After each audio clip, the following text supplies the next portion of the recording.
Cutting off your mother goes against everything in your biology. You were literally hardwired to come into this world needing and wanting your mother. Boundaries are for you and nobody else. What boundaries am I going to have for me to show up in this relationship with this person? Because I can't change other people. Just want to normalize the messiness of healing. That beginning stage of healing is like when a caterpillar goes into a cocoon to become a butterfly. No matter what, it's going to be some version of walking through a fire to get to the other side. And there is another side. There is healing.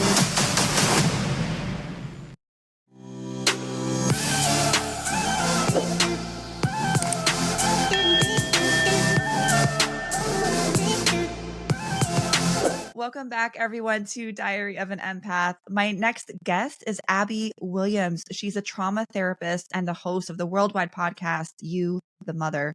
And it's making waves on social media. And she's making waves on social media with her trauma work. You guys know how I've been very vulnerable and open with my own relationship with my mom. And I've gotten so much feedback from so many of my listeners on this relationship that a lot of people have with their mom and how there's a wound there. Abbey, welcome to the show. I'm so excited to have this conversation. Thank you for being here. And I just want to say thank you for being vulnerable and sharing pieces of yourself like that. The estrangement and difficult family arena is a really lonely place to be. We need those people that are willing to do the work and share their stories, because that's where we heal. It's hard, I think, too, because society tells us that we're supposed to have this amazing relationship with our mom. And when we don't, I think, especially for those of us that become a mom, it can be really, really difficult. And I had a lot of that in my childhood. I'm curious about you. What do I need to understand about the woman that you've become today, who I'm talking to? What do I need to understand about your childhood to understand that? Yeah. So I think I grew up in a pretty, I'm going to use air quotes, normal middle class family. We went to good schools. We didn't really struggle a whole bunch, but behind closed doors, things were not great. There was addiction in my home. There was a lot of fighting. And I think me being the oldest daughter, I very easily assumed the role of being the protector. I was always the one that was very outspoken, the one that drew attention to some of the dysfunctional behaviors that were happening in my home. And at times I would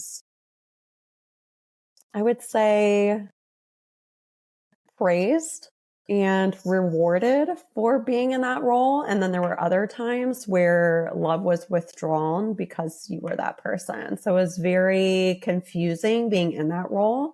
I think my mother very much needed a person like me. She's got a lot of her own unresolved trauma. And when we talk about some of the mother wounding, mother wound is a big buzzword on social media these days. When we talk about mother wounding, it's important to know that this wounding is often passed down through generations. It's when our mother doesn't deal with their own unresolved trauma, and then it gets passed down onto you. And now you are impacted by both their trauma and the things that they're going through while parenting you, and the ways that you're parented. And now you've got some of hers and some of yours. Now you're going off into the world, right? So for me, I was very much that deeply feeling child that was feeling all of her past traumas while trying to protect us in our current situation. And I was very much a fighter. I was the bad kid, that I'm putting in air quotes because I don't believe in bad kids. But I was the bad kid in my family. I was the fighter. I was the speaker, the truth teller, which then led me to be the scapegoat. In dysfunctional family systems, they thrive on they're not being that person, on the dysfunction being able to continue. That is the system. And so when one person steps out of the system and says, hey, what's going on here isn't right, and they're waving the white flag, that person's often scapegoated. So that's what happened to me, I would say beginning in teen years, but then just kept getting louder and louder for me in that role.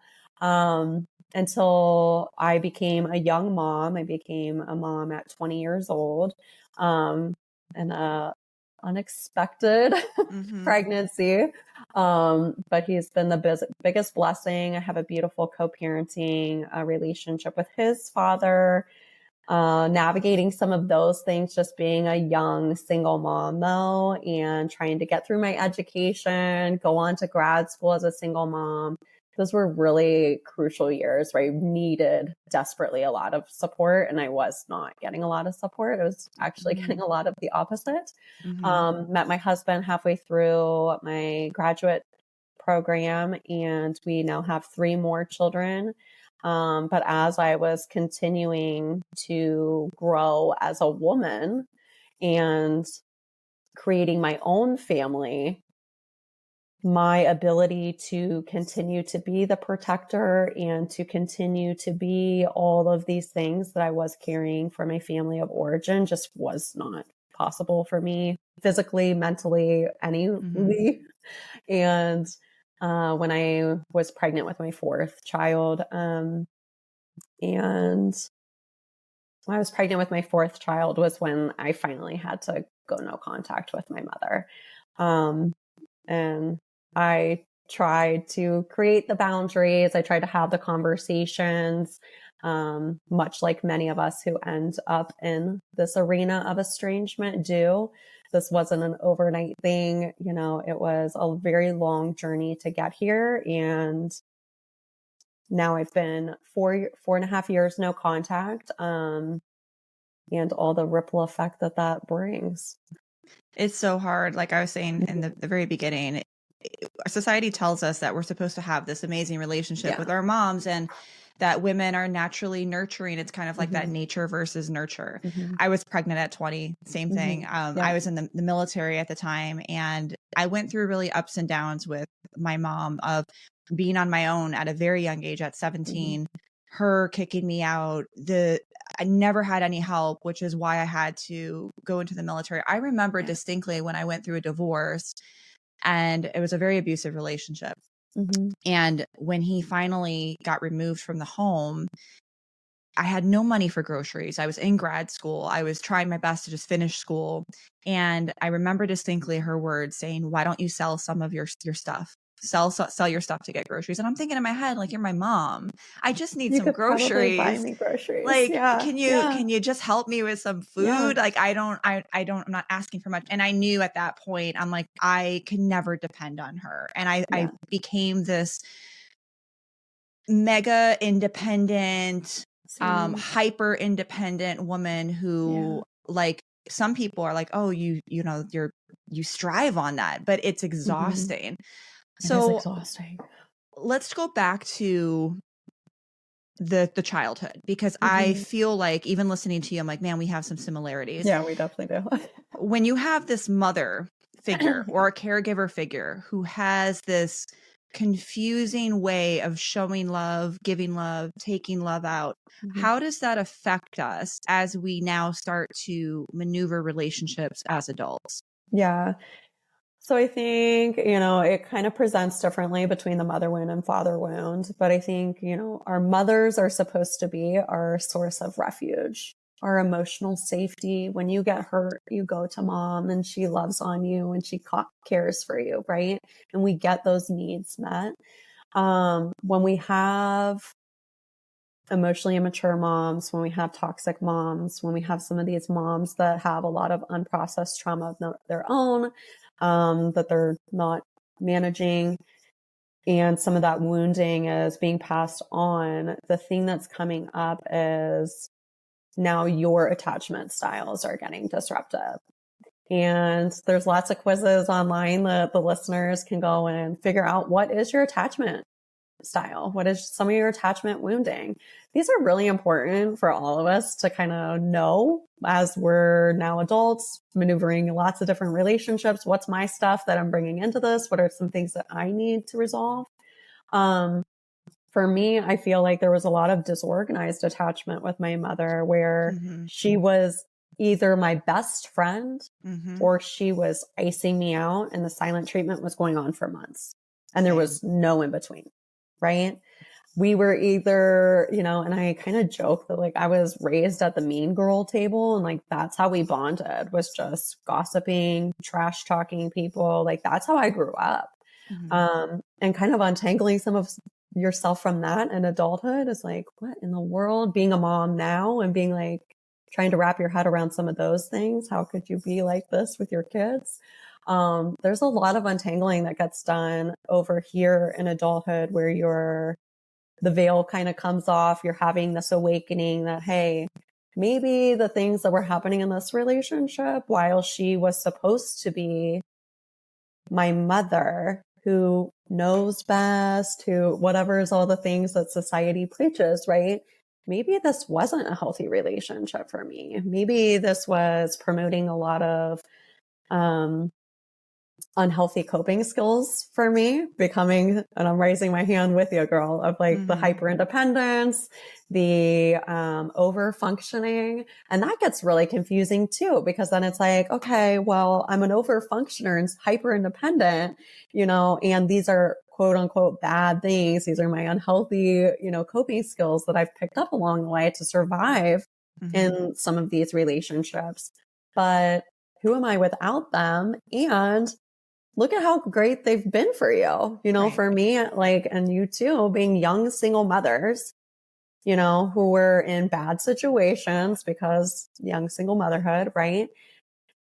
It got you through school. It got you, you know, to get a license and a degree. And, you know, like this beautiful life that you have now is 100% my over functioning.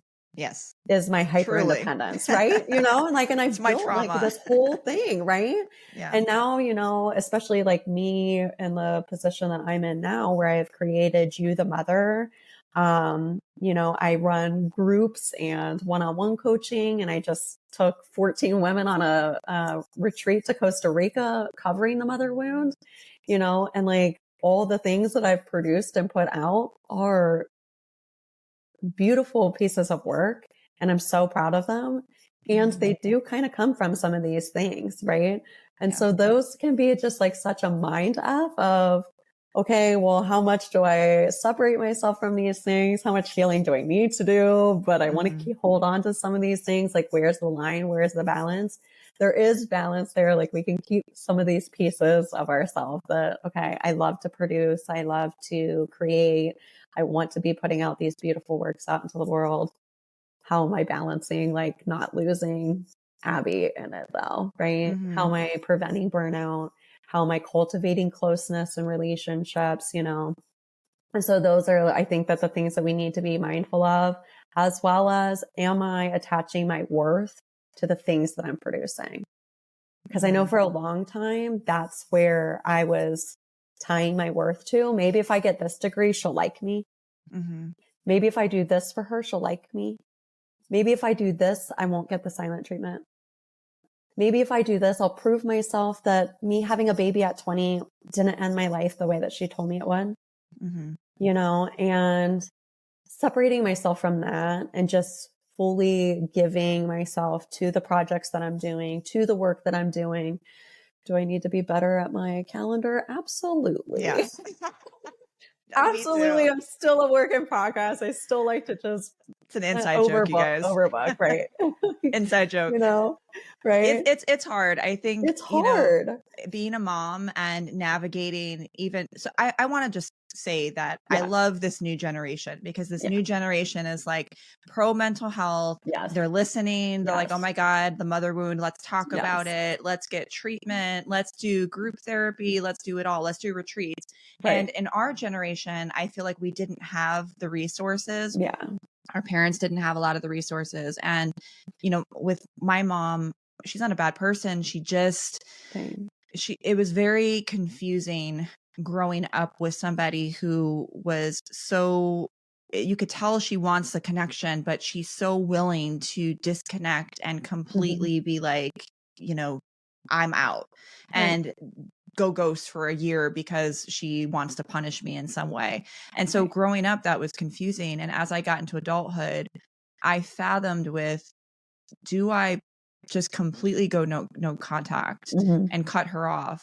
And we would sometimes for like a year, and then she Right. would come back and be nice and the cycle would start again.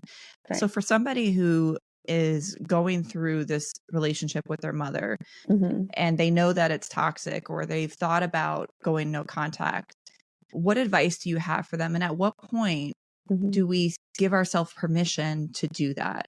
Mhm. So I think that there's a couple different things I want to touch on. First, I want to touch on boundaries, right? We hear the word boundaries thrown around all over the place, and like, what the heck does that actually mean? Boundaries are for you and nobody else. Start getting clear about the boundaries for yourself. What boundaries am I going to have for me to show up in this relationship with this person?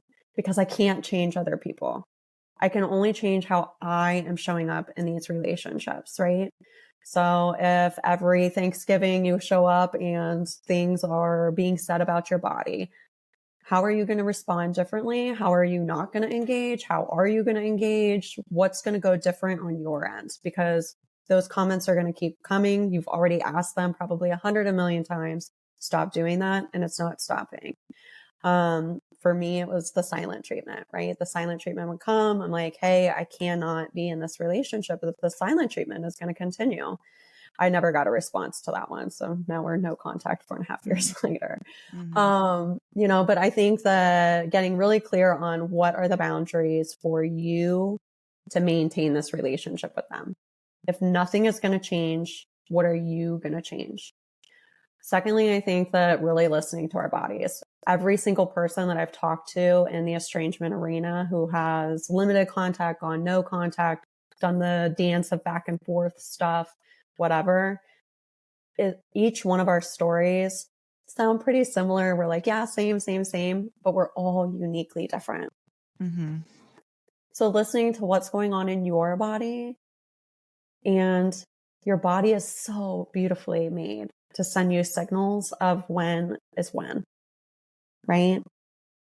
Now, if you're like me, you breezed past those things for a decade, Mm-hmm. and you kept on going. Being so nice to yourself if you do finally get there of why didn't I do this a decade sooner? I knew that I should have gone no contact a decade before I did, and I couldn't. Why couldn't I? Because I wasn't in the same situation that I was when I finally went no contact. When I finally went no contact, I was in a safe and loving relationship with my husband where I did have support. I had financial means to get into therapy.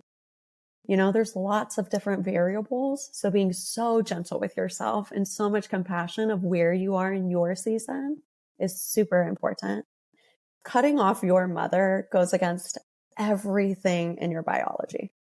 You were literally hardwired to come into this world needing and wanting your mother. If there's ever a person around you or yourself that is going no contact with their mother, I hope that you support yourself and I hope you support that person. This was not an overnight easy decision. It is literally like cutting off your arm. You now have to relearn the world around you without that arm. You're grieving the loss of that arm. You have to figure out, okay, how am I going to maneuver these things without my mom? Sometimes there's a literal pain, just like, you can talk to people who have lost literal limbs. They have, the phantom feeling of it being there. They miss their limbs, right? It is literally the same thing of, I miss her. I wish it was different. The grief is so intense and it is brutal. It's like walking through fire. So no matter where you are in that journey, I hope that you are so compassionate with yourself. And I hope that you are so gentle in the journey that you're embarking on. whether you're at the beginning stages of what the heck am I doing in this relationship? It doesn't feel good. Or if you're on the other side, you've gone no contact. And now what the heck does that mean? That healing is messy and painful, and just be so gentle with you. Did you guys know that I'm not only a therapist, but I'm also a coach and a professional tarot reader? Now, it's not exactly me hovering over a crystal ball telling your future. It's a way to connect with your guides on life issues such as career and love and spirituality. And sometimes people need one-on-one coaching to help them through breakups, toxic relationships, healing the mother wound, their spiritual path, or navigating tools as an empath. So I do all of these things to help my clients pursue life and decisions and understand themselves. So if you are interested in one-on-one coaching or a tarot reading, click the link below to get started. Okay, back to the podcast. And you're grieving the loss of the mother you'll never have. Right. Because we have this desire and this want for a connection, a nurturing, a supportive, an understanding mother. Yeah. And for those of us that maybe got little snippets of that, especially can be really hard because it's accepting the fact that my mother will never be who I need her to be. And I actually made a post recently, and sometimes, you know, I think when you write, I look at some of the things I write sometimes, I'm like, oh shit, I really needed to hear that. But there was that's like all my work. Yeah. And I'm like, oh man, that was like, I could have, I could have saved my money in therapy for 10 years. I made a post and I was really, you know, talking about the relationship with my mom, and I'm really the adult that I needed for myself now. Yeah. And that was a big realization of like, if I would have had the person I am today as a role model, as a mother, I think that it would have saved me years of trauma and years of hyper independence. And, you know, I'm grateful for who I am today, but that was a hard realization.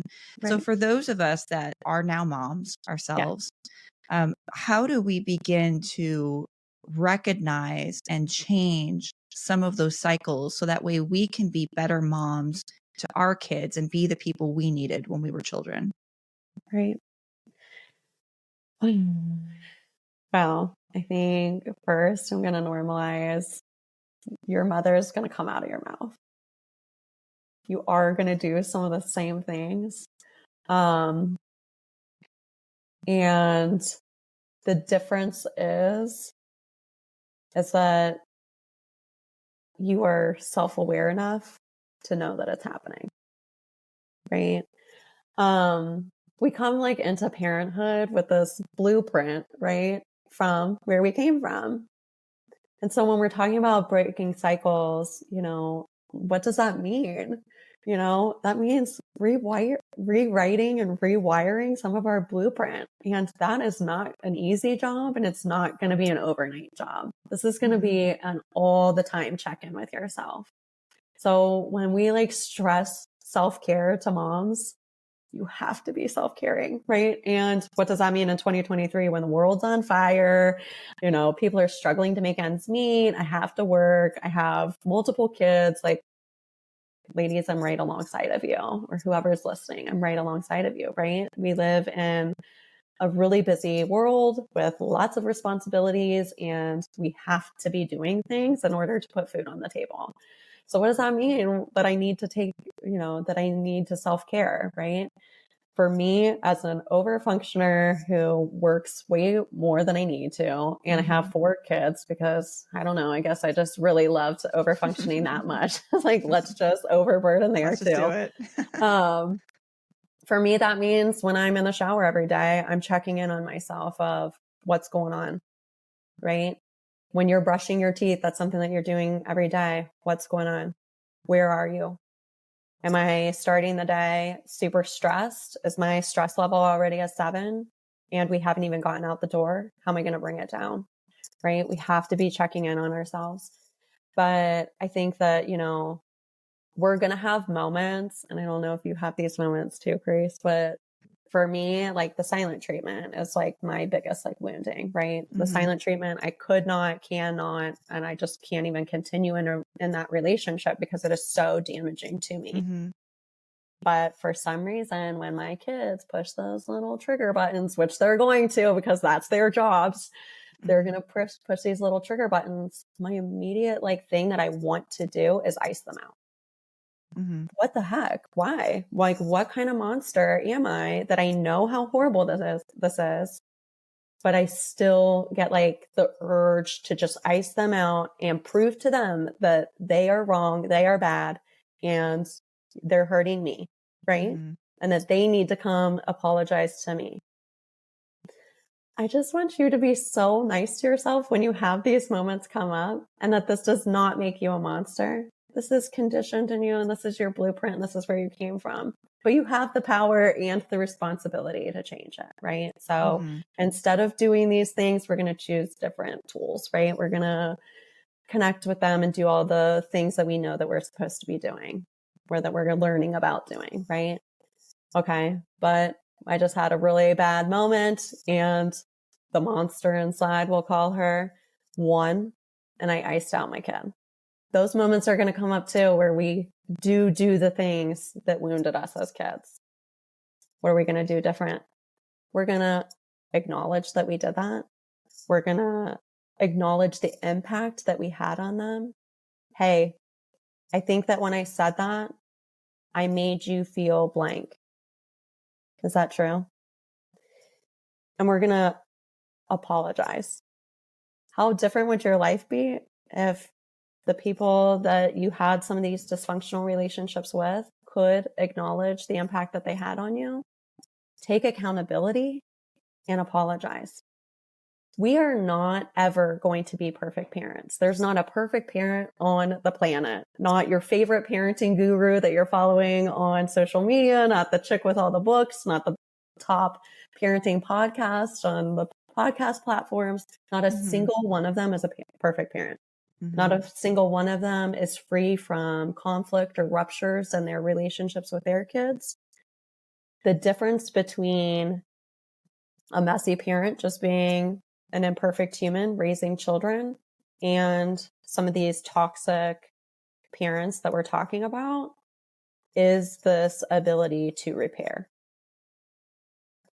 The goal is always to, I think, improve upon the last generation. So we do. And I love that, you acknowledge that we do have a lot more resources, our generation.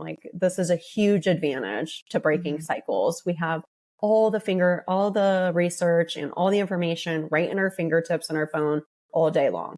This can also be a bad thing. That's another conversation. That's a whole nother conversation. That adds into our hyper independence and addiction to the phone. So I don't know, be really mindful about what you're consuming too. Pick one that you really trust, that you're following, that you're a part of their courses, that you're getting the information from, right? But I think also kind of taming some of and we talked about this in my Parenting with Trauma project, where just kind of lowering the bar of the expectations. We do not have to be the cycle breakers for every single generational cycle that needs broken in our line of, stuff that we're coming from, right? Break the ones that feel most important.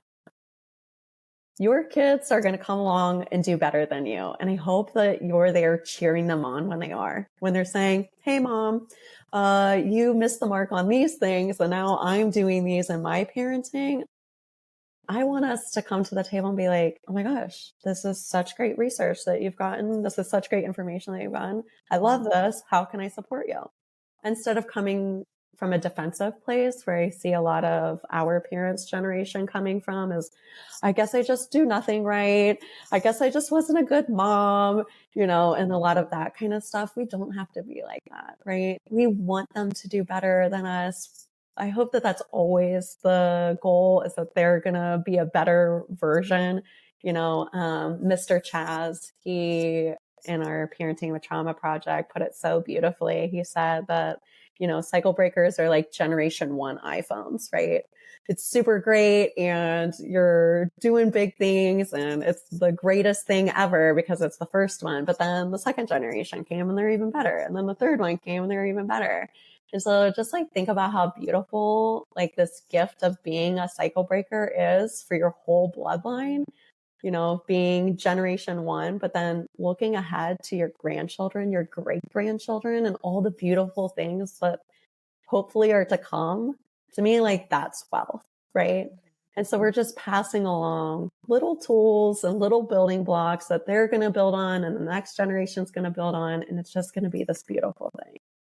Yeah, I love what you said about, really having this emphasis and idea that we're breaking cycles for generations to come. And that's real wealth. Yes. That's beautiful. And I think think about it. If you held a magic button right now, and you can push that button, knowing that you will change the lineage of your entire family that's coming after you, what a beautiful thing. And our choices that we make now is exactly doing that. Our choices are the button. Yeah. One thing that I think about the most, and that you touched on a little bit earlier, was the body. And in my situation in particular, my mom was very critical of appearance and the way that she looked. And I always looked at that. And as I grew up, I was like, that's not me. But as I got into my 30s, that all changed. And I noticed how, for me, I assigned a lot of value to my body, how my body looked, how I looked, how I attracted other people, especially trauma and things that were attached to the body. I found myself being a mom and noticing the urge, as you talked about, to sometimes be critical. Like, your hair is not brushed, or, you kind of smell a little bit, you need to go take a shower. And I caught myself being very careful of the line of being critical or the line of being a mom and just wanting you to have good hygiene. For those moms that are listening, how important is that connection between how we show up for our own bodies and appearance and the ways that our daughters show up for theirs? So I think when I was talking about the body, I'm talking about more like our internal like cues, of like when the relationship is unhealthy with anybody around us, right? You're gonna have like alarm bells kind of like going off in your body, and you can feel like anxious or nervous or angry or, tears kind of welling up, right? So that's kind of what I was talking about when I'm like, the body is a beautiful thing to kind of send you little signals of like, hey, danger's approaching. But to kind of go on what you're talking about here, I think a lot of us have similar, wounding or ways in which we wish our mothers showed up, and now maybe we're swinging way far the other way, or we're kind of tiptoeing around some of these things, that like you're describing of, okay, how am I going to raise my daughter where I'm teaching her appropriately how to care for her body, but not criticizing her body, right? And so these are really hard things and I think that this happens a lot. And you notice some of these things happening, even like politically at times, or just like in the world in general, where like something's really bad and we're all like, all right, this is really bad. And then the pendulum swings so far over to the other side and you're like, all right, but this isn't it either. Like, how do we just kind of get somewhere in the middle, right? For mine, it's education. In my upbringing, I feel like we went to really good private schools, but nobody gave two hoots about what you were doing. And that school was just like only strictly for appearance that we were there. But like, I wasn't learning a thing.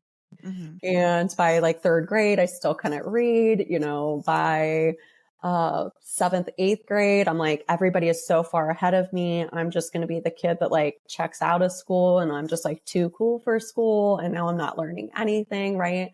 And so now I'm like noticing with my kids, I'm like, oh my gosh, I got to be on it. I got to be on it. I got to like be the helicopter parent when it comes to their education, so that they never fall behind and become that kid, right? Who just feels so inadequate.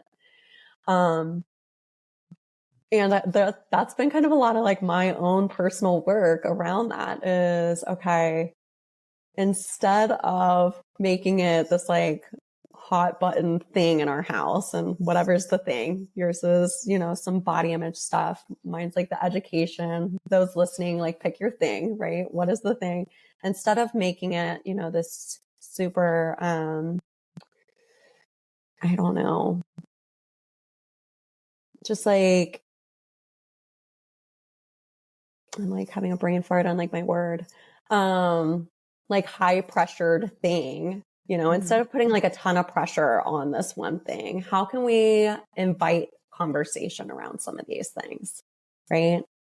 And just kind of like checking in on how they're feeling in the way that you are parenting. So if you're really concerned of, okay, I want to make sure I'm instilling proper hygiene, right? Make sure you're brushing your hair, make sure you're, showering appropriately and getting all your bits. I've got one kid who's going through puberty right now. So we've had to have lots of conversations around what proper hygiene is, making sure that you're putting on the deodorant. But I think that like we can have some of these conversations and making sure that they're doing these things appropriately and taking care of themselves and making sure that they're, developing healthy study habits and that they're getting the help that they need at school, that they're speaking up when they're not understanding, right? I can check in about all these things, but I can also check in on how am I making you feel around all these things, right? And I think that that's kind of the secret sauce that our generation can do differently is just like constantly checking in. Hey, how are you feeling? I just had a conversation with my oldest. He's 13 years old, which I think is like where a lot of my wounding began as I was becoming my own person. I started having relationships with boys, and like things were happening then. And that was very scary for my mom, I can imagine. She just did not know how to handle some of those things. And so it came out as very shaming. Same. And so I kind of just addressed that. And I said, okay, we're moving into some of these years. And I didn't go into what my wounding is because I think that it's appropriate not to burden or parentify our kids. But, just kind of saying, all right, we're moving into some of these years. You're the oldest, so it's the first time I've ever done this. And it's going to be the first time with each of you. I want there to be communication during these years where you're coming and telling me, hey, when you were teasing me about my girlfriend, that didn't make me feel good. When you said this about my body, it made me feel like this, right?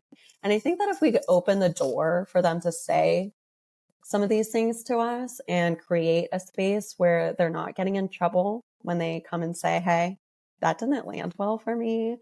The way that you snapped back about that didn't feel good. I noticed that you were up to your eyeballs with the toddler earlier, but like I'm 13, I've got a 3 and a 13 and then 2 in the middle. It's a lot.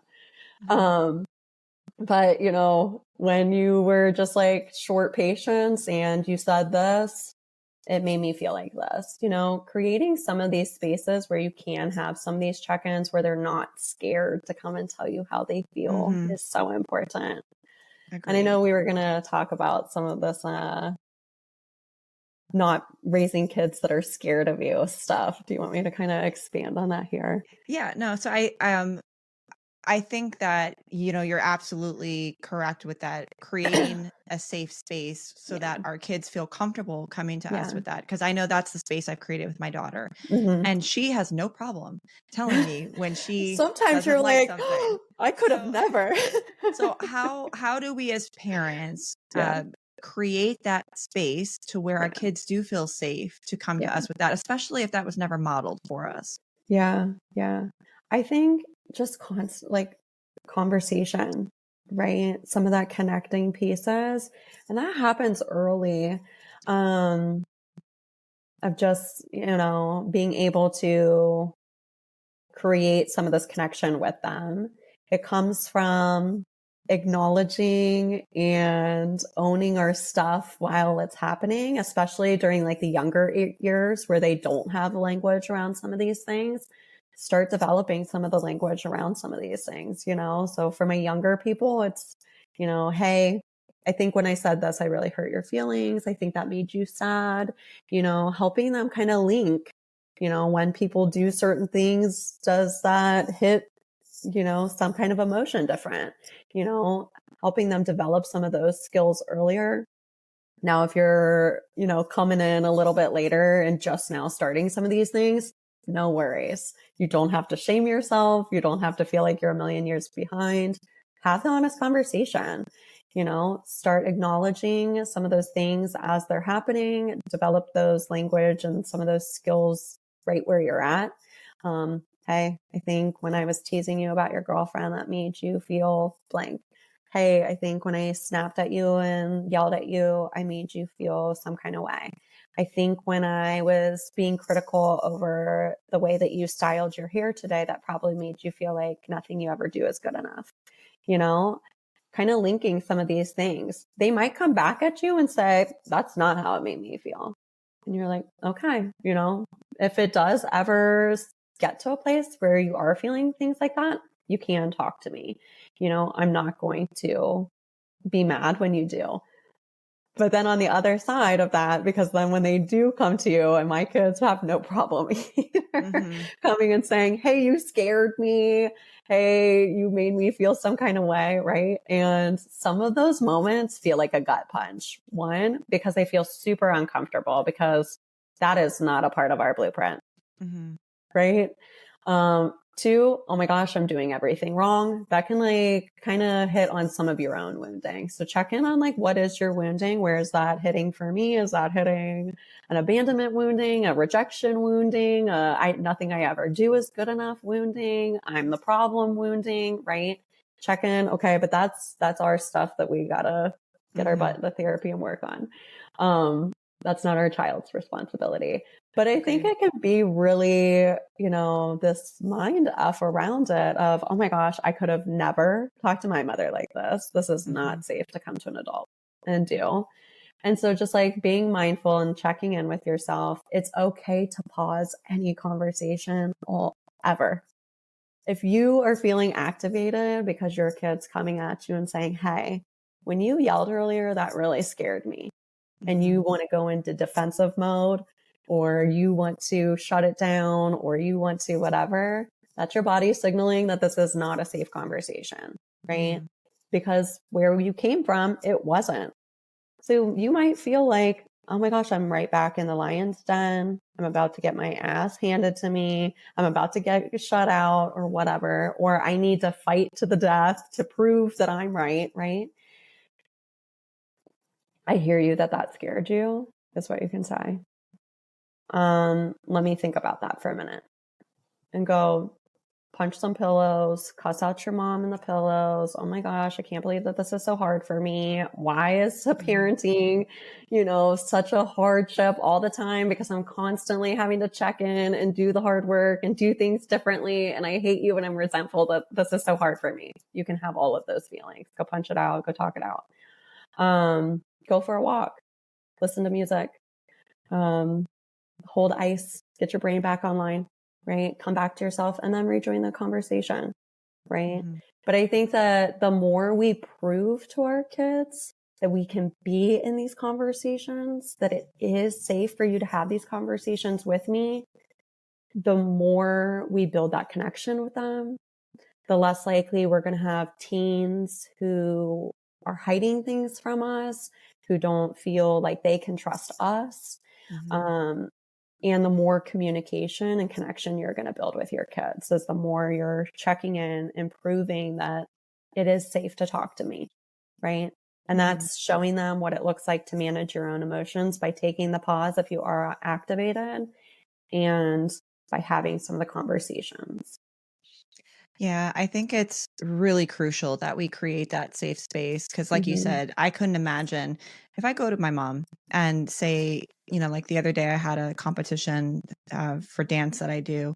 And the first thing that came to her mind was, you're looking kind of chubby. And I'm just like, really? Like, come on, And so I would never go to her and be like, that made me feel like this because I know that there's no point. But for me as a mother, I want to be able to create that safe space. So that way, if I do say or do something or, anything, I want her to be able to feel safe enough to say like, hey, this bothered me. And so that's so crucial. And for those that are listening who are really going through this difficult time with contemplating, do they want to cut off their parent? Do they want to stay connected? what advice would you have for them? Just to be so gentle with you. Like I said before, it is the hardest decision I think anybody will ever make. It goes against everything that is natural and normal for human beings. You know, we come into this world biologically hardwired to need this person. And for you to make that impossible decision is so hard. So be so gentle with you. I would also give advice that you have to have safe community, whether that's a really great relationship with your therapist, that's a loving and safe space to land in your home with your partner, supportive friends who get it or get what it's like for you to be in that relationship, who are cheering you on to be the healthiest version of yourself. You need those relationships. And then I think that, you know, there's no right or wrong way to move forward with dysfunctional family systems. So whether you choose to maintain those relationships, but they are going to look different, they're going to be limited, there's going to be better boundaries, you're going to manage yourself better around some of these situations, whatever that looks like. Or if you are like, the alarm bells have been ringing in my body for far too long, I am so activated, I'm so triggered all the time because I'm in this relationship with this person. I am not showing up as the mother I want to be, as the person I want to be, as the partner I want to be, because I'm in a really unhealthy relationship. And this is my last resort. Like, I have to get out of this relationship so that I can be all these great things that I want to be. If that is where you end, again, you have to have those supportive people around you. And I just want to normalize the messiness of healing. That beginning stage of healing is like when a caterpillar goes into a cocoon to become a butterfly. The cocoon phase is messy and yucky, and they like literally break down and are all gooey and gross, and it's violent and yucky and whatever. That's what the beginning healing of stages is like. It breaks you open. It looks like depression at times. For me, it was like a big, dark and scary depression hole. For others, it looks very lonely, very painful, lots of crying.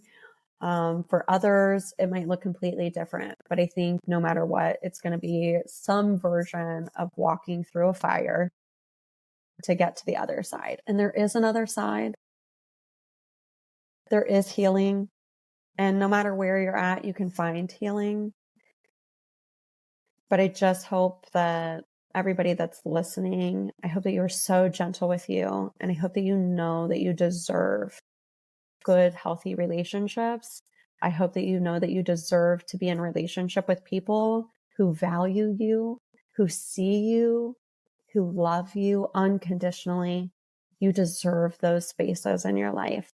And so no matter where you're at, I hope that you find those people to love and cheer you on and support you. And I just hope that you're so gentle with you. It is the hardest road.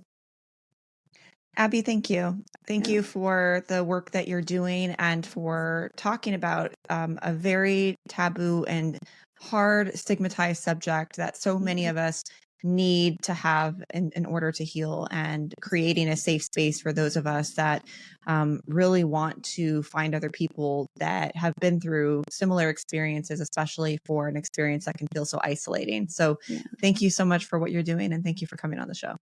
Thank you.